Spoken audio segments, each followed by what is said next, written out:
Hello friends, good morning. Welcome back to Education Mantra. दोस्तों, आज बात करेंगे 69,000 शिक्षक भर्ती अपडेट्स के बारे में। देखिए, 30 सितंबर की जो अपडेट हैं, तो सबसे पहली बड़ी अपडेट एससीईआरटी में आज धरना प्रदर्शन और कल कोर्ट ने सीट जोड़ने की याचिका पर फैसला सुनाया है। 69,000 से जुड़ा हुआ मामला है और किन अभ्यर्थियों को राहत मिलेगी आगे आपको वीडियो में पता चलने वाला है। और 31,661 चयन सूची पर कार्य जारी है। क्या है कुछ लेटेस्ट अपडेट, कल तक की आधिकारिक वार्ता के क्रम में क्या कुछ चीज़ें निकल के आ रही हैं, इनके बारे में चर्चा होगी। और साथ ही साथ संशोधन मामले की सुनवाई चीफ जस्टिस कोर्ट में कल हुई है और आज भी होगी। तो चलिए दोस्तों, वीडियो को लाइक एंड शेयर कर दीजिए और चैनल पर नए हैं तो सब्सक्राइब करके बेल आइकन को भी प्रेस कर दीजिए, जिससे कि लेटेस्ट वीडियोस की नोटिफिकेशन आप सभी को लगातार मिलती रहे। तो दोस्तों, वीडियो सेशन को यहीं पर स्टार्ट करते हैं और सबसे पहले हम बात करेंगे एससीईआरटी में धरने प्रदर्शन की। देख सकते हैं दोस्तों, उत्तर प्रदेश 69,000 शिक्षक भर्ती धरना नहीं निवेदन है, शांतिपूर्ण प्रदर्शन है। 30 सितंबर स्थान एससीईआरटी लखनऊ। 31,661 नहीं 67,867 चयनित अभ्यर्थी एक साथ इनको यानी कि नियुक्ति पत्र दिया जाए। सरकार देगी साथ हर अभ्यर्थी को, यही विश्वास। निवेदक हैं समस्त सुपर टेट 1997 योग्य बीटीसी बीएड एवं शिक्षा मित्र कैंडिडेट। तो यहाँ पर कई सारे मुझे मेल्स प्राप्त हुए थे, तो उसके जरिए अभ्यर्थियों ने लगातार ये रिक्वेस्ट की थी कि इसको चैनल पर ज़रूर दिखाएं। तो फाइनली मैंने बता दिया है कि 30 सितंबर को आज ही की डेट पर एससीईआरटी लखनऊ में अभ्यर्थियों के द्वारा शांतिपूर्ण ढंग से धरना प्रदर्शन किया जाएगा और यह मांग की जाएगी कि 67,867 चयनितों को नियुक्ति पत्र एक साथ दिए जाएं और 31,000 नियुक्ति पत्र को थोड़ा सा होल्ड किया जाए जब तक कोर्ट का ऑर्डर नहीं आ जाता है। तो ये सारी की सारी बातें हैं दोस्तों। वहीं पर दूसरी तरफ अब हम बात करेंगे 31,000 शिक्षक भर्ती में आखिरकार क्या कुछ हो रहा है। तो दोस्तों, बात करें 31,661 चयन सूची पर जो कार्य है वो लगातार जारी है। लेकिन यहाँ पर कल जो आपको विभिन्न माध्यमों से अपडेट मिली होंगी कि लगातार काम चल रहा है, वो कुछ इस प्रकार से है दोस्तों। यहाँ पर देख सकते हैं, ये जो है अंतर जनपदीय तबादला का जियो जारी हुआ है और इसमें आपका शेड्यूल भी है कि 6 तारीख से 9 तारीख के बीच क्या कुछ होगा, फिर 10 और 22 तारीख तक सूची का प्रकाशन होगा। तो कुल मिलाकर ये अंतर जनपदीय तबादले का कार्य जारी था, जो आपको अपडेट प्रोवाइड की गई थी। अगर असल में अपडेट देखें तो प्रताप सिंह बघेल जी ने ये बताया है कि आपका जो 31,661 चयन सूची जारी करने का कार्यक्रम है वो चल रहा है। सॉफ्टवेयर पर एक कार्य हो रहा है, चूंकि एक नए तरीके का सॉफ्टवेयर इसमें जनरेट करना पड़ेगा। चूंकि जो चयन सूची है वो पिछले तरीके से नहीं होगी, कुछ नए इसमें चेंजेस किए गए हैं, उनके आधार पर जो है ये चयन सूची बन पाएगी। तो ऐसे में उन्होंने बताया कि अभी टाइम लग सकता है इसमें, लेकिन उन्होंने ये आश्वासन दिया है कि किसी भी अभ्यर्थी के साथ अहित नहीं होने दिया जाएगा, आप लोग निश्चिंत रहें। ऐसा आश्वासन सचिव बेसिक शिक्षा परिषद प्रताप सिंह बघेल जी द्वारा दिया गया है। वहीं पर अगर बात करें एससीईआरटी में भी वार्ताक्रमी अधिकारियों से ये चीज़ें निकल के आई हैं कि जो चयन सूची है उसमें किसी को भी अहित का सामना नहीं करना पड़ेगा और इसके लिए अभी वक्त लगेगा। तो मतलब स्पष्ट है कि सब कुछ लगभग ठंडे बस्ते में फिर से जा रहा है। अब चूंकि जो संभावना थी, प्रबलता थी कि सोमवार मंगलवार तक आ जानी चाहिए, तो हमें भी जहां तक लगता है कि आज 30 सितंबर हो गया, तो अवश्य ही कल की डेट पर जो एनसीबीसी कोर्ट में सुनवाई है 1 अक्टूबर को, वो काफ़ी महत्वपूर्ण है अधिकारियों के जहन में। तो इसलिए कल की सुनवाई के बाद, जैसे पिछली सुनवाई के बाद आपको जियो देखने के लिए मिले था, तो इसी प्रकार से मैं भी सब कार्य पूरा का पूरा हो चुका हो, लेकिन यहाँ पर ये चीज़ें बताई जा रही हों कि अभी कार्य जारी है।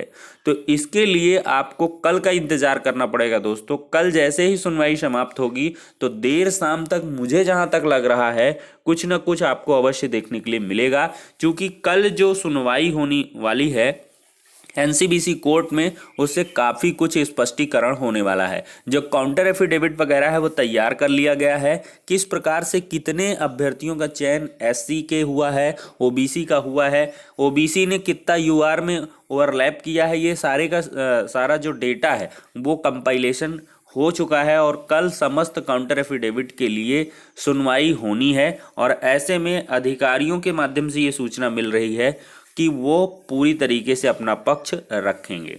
अब वहीं पर हम कोर्ट अपडेट्स के बारे में चर्चा कर लेते हैं।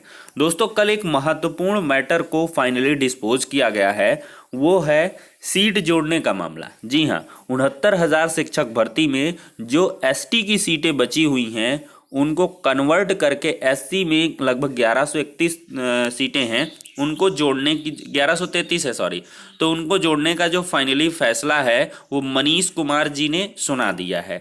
9534 ऑफ 2020 अगर देखेंगे तो इसमें साफ साफ यही लिखा है, present writ petition has been filed by the petitioner for issuance of the direction to the opposite party to fill 1133 remaining post out of total 69,000 vacancy in term of subsection 3 of section 3 of Uttar Pradesh public service. यानी कि इसमें जो section से उनकी बात की गई है अदर बैकवर्ड क्लासेस एक्ट 1994 के अकॉर्डिंग कि जो अपोजिट पार्टी है वो पेटिशनर्स के अपॉइंटमेंट के लिए कंसीडरेशन करे और जो 1133 पोस्टें हैं उनको एसटी की जो पोस्टें एससी में कन्वर्ट कर दी। तो learned counsel for the petitioners after arguing at some length has confined his prayer to extend that petitioners shall be given liberty to make representation to the opposite party number 1 for redressal of their grievance and the same may be decided by the state government। तो petitioners के जो advocate है उन्होंने कहा है कि हम जो भी पेटिशनर्स हैं वो अपनी प्रेयर को रखेंगे रिप्रेजेंटेशन के माध्यम से अपोजिट पार्टी नंबर 1 के समक्ष और ऐसे में जो ग्रीवांस उनका बन रहा है उसके अकॉर्डिंग स्टेट गवर्नमेंट फैसला ले और इसके द्वारा डिसाइड किया जाए। तो some of the petitioners have already made representation to the opposite party number 4 on 8/6/2020 which is still pending. तो इसमें यह भी बताया गया कि बहुत सारे पेटिशनर्स ने अपने रिप्रेजेंटेशन को दे दिया है, मतलब जो भी अपनी बात है उसको जो है लिखित रूप में दे दिया है अपोजिट पार्टी नंबर 4 को 8/6/2020 को, लेकिन वो अभी पेंडिंग है। With the consent of the learned counsel for the parties and without entering into the merits of the case, liberty is given to the petitioners to make a detailed representation to the opposite party number 1 within a period of 1 week from today and the opposite party number 1 shall decide the representation.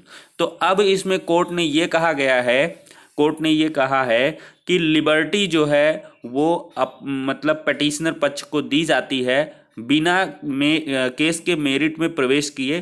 पहले liberty दी जाती है मतलब petitioners को कि वो opposite party के समक्ष एक डिटेल्ड रिप्रेजेंटेशन दे और इसके बाद within a period of 1 week from today 1 हफ्ते के अंदर रिप्रेजेंटेशन दें और जो अपोजिट पार्टी है वो डिसाइड करेंगे रिप्रेजेंटेशन को। If any made by the petitioners by speaking and reasoned order in accordance with law and as per the provisions of UP act number 1994 within a period of 6 weeks from the date of a copy of this order is served.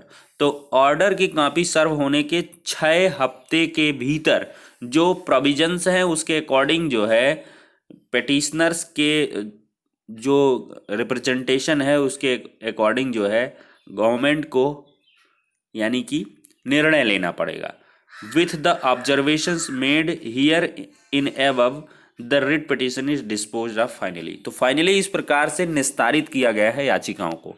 तो 1 हफ्ते में दोस्तों representation देना है और 6 हफ्ते में government के द्वारा जो है इस पर डिसीजन ले लेना है कि फाइनली क्या कुछ करना है, जो प्रोविजंस हैं। और उसके अकॉर्डिंग मुझे जहाँ तक लगता है एसटी की जो 1133 सीटें हैं वो एससी में कन्वर्ट करके उनको लाभ दे दिया जाएगा। मैं शुरू से कहता आ रहा हूँ कि इसमें आपको थोड़ा बहुत संघर्ष करना पड़ेगा, लेकिन 1133 जो एससी अभ्यर्थी हैं उनको अवश्य ही लाभ मिलने वाला है। 1133 ऐसे अभ्यर्थी एससी के जो 67,867 चयनित सूची में बॉर्डर लाइन से रह रहे हैं उनको अवश्य ही जॉब मिलने वाली है। ठीक है दोस्तों, लेकिन थोड़ा सा स्ट्रगल करना पड़ेगा। अब कोर्ट से डायरेक्शन मिल चुका है, सब कुछ हो चुका है, तो आप लोग जा करके जो भी मतलब बहुत सारे ऐसे सब्सक्राइबर हैं लगातार कमेंट करते रहते हैं एसटी एससी सीट वाले के बारे में, तो वो लोग सीधे से अब गवर्नमेंट में अपना अनुनय विनय और अपने हिसाब से मिलना जुलना शुरू कर दें 1 हफ्ते के बाद। ठीक है दोस्तों, और सब लोग अपना अपना रिप्रेजेंटेशन अवश्य दें जिनका मतलब नहीं हो पा रहा है। तो वो लोग खैर बहुत सारे इसमें याची भी बने हुए हैं, 143 हैं अमित कुमार, और अदर्स अगर जोड़ लें तो 144 होंगे। तो इन लोगों से कांटेक्ट भी कर सकते हैं। रिप्रेजेंटेशन के लिए आप लोग पता कर लीजिए, उसका कोई इन्होंने फॉर्मेट बना रखा होगा किस हिसाब से कैसे क्या। वैसे वो सोशल मीडिया प्लेटफॉर्म पर आने लगेगा तो मैं उसको अवश्य ही आपके साथ शेयर कर दूंगा। ठीक है दोस्तों, तो फिलहाल के लिए ये कोर्ट का ऑर्डर है। और आगे बढ़ें तो कल की डेट में सुनवाई हुई है और आज की डेट में ये मामला लिस्टेड हो गया है चीफ जस्टिस कोर्ट में। चीफ जस्टिस कोर्ट में ये मामला लिस्टेड है और ये संशोधन से जुड़ा हुआ मामला है, त्रुटि संशोधन से जुड़ा हुआ मामला। और ऐसे संशोधन जिसमें से मेरिट भी प्रभावित हो, तो इसमें गवर्नमेंट भी देख सकते हैं साथ में आ गई है। ये देख सकते हैं Uttar Pradesh Basic Education Board versus Amar Bahadur Singh and 27 others. तो इसमें देखते हैं कि संशोधन वाले मामले पर क्या कुछ चीफ जस्टिस साहब डिसाइड करते हैं। तो फिलहाल के लिए ये सारी की सारी अपडेट्स थी दोस्तों। अब नेक्स्ट वीडियो में मिलते हैं, तब तक के लिए शुक्रिया, धन्यवाद।